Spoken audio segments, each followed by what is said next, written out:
Sasa mambo ni vipi? Of course bana, karibu sana ndani ya Chris Media 24.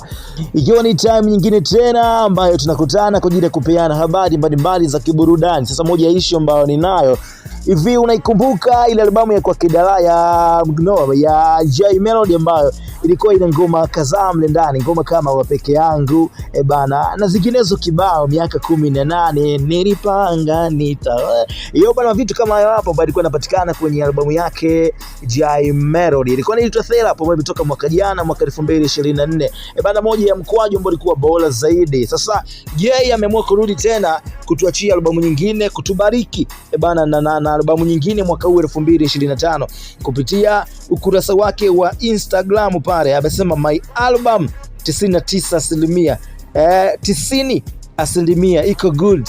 Ayo bana Sasa Jay anatuambia albamu yake iko furu kinoma noma baada ya kufanya albamu yake ambayo inaitwa Therapy na ikapokelewa vizuri kinoma noma. Mashabiki wako hai, wako vipi, wako excited kiasi gani kuweza kuona albamu zinaanza kudondoka kama ilivyokuwa mwaka jana bwana. Sasa maoni yako pia ni muhimu zaidi kuweza kupata bana kile kitu ambacho umekuwa tunakihisi au tumekuwa tunakitamani kuweza kukiona.